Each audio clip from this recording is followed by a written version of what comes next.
Hi everyone, welcome back, and thank you for joining us today.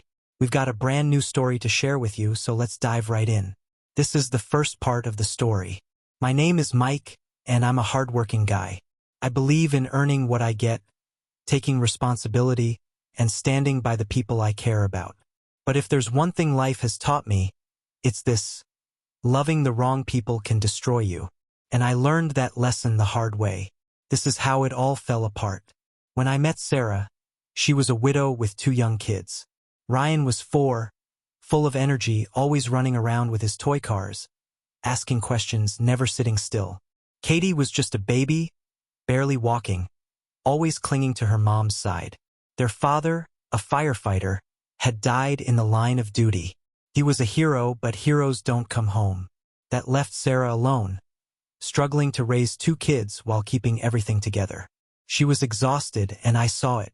I saw a woman who had been through hell, doing everything on her own. So I stepped in, not because I had to, not because anyone asked me to, but because I wanted to. I wanted to give these kids a stable home. I wanted to be the father they lost and make sure they never felt like they were missing something. For years, that's exactly what I did. I worked long hours, but I never let my job take me away from my family. I made sure Ryan and Katie had everything they needed: good schools, new clothes, a roof over their heads, and food on the table every night. But it wasn't just about providing financially. I was there for them. Every school event, I was in the front row, clapping the loudest. Every birthday, there was a cake, presents, and laughter. Every vacation, I made sure they had memories that would last a lifetime. They didn't just call me Mike. No, they called me Dad.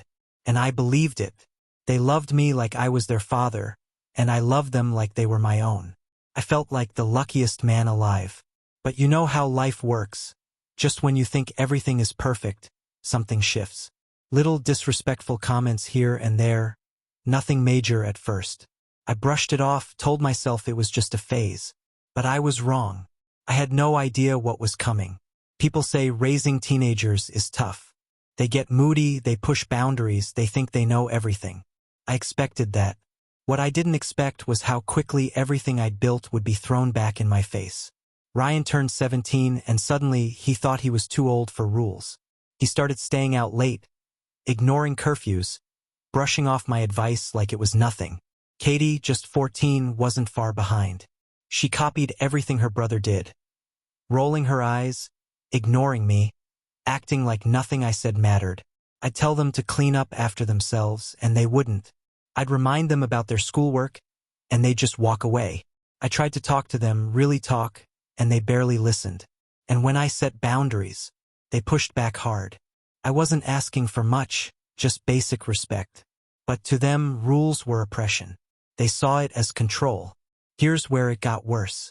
Every time the kids talked back, I'd look to Sarah, expecting her to step in. But she never did. She'd just sit there, quiet, maybe pretending to be distracted with her phone, or she'd sigh like I was the unreasonable one. At first, I made excuses for her. Maybe she was tired. Maybe she didn't want to start another argument. Maybe she just wanted to keep the peace.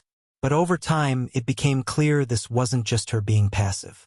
She was letting them treat me like this, and that should have been my first wake-up call. The night everything changed is etched in my mind. Ryan had been coming home later and later, no calls, no texts. That night, he walked in past midnight like he owned the place. I wasn't yelling. I wasn't angry. I simply asked, "Where have you been?" I expected some guilt, maybe an apology. Instead, he just rolled his eyes and muttered, "Relax. I'm not a kid." That's when I told him, "You live under my roof, you follow my rules. If you can't respect that, we've got a problem." He looked me dead in the eye and said, "You're not my real dad. Stop acting like you own me." For a second, my whole body went cold. And as if that wasn't enough, Katie, sweet little Katie, nodded and said, "Yeah, you're just some guy mom married." I turned to Sarah, waiting for her to say something to correct them, to tell them they were out of line. But she didn't. She just stood there. No anger, no disappointment, nothing. That moment, something inside me broke. You'd think after everything I'd done for them, after all the years I spent raising them, there would be a limit to how much disrespect I could take. But no, there wasn't, because just a few days later, the same thing happened again. This time, it wasn't just Ryan mouthing off or Katie backing him up. This time, Sarah joined them,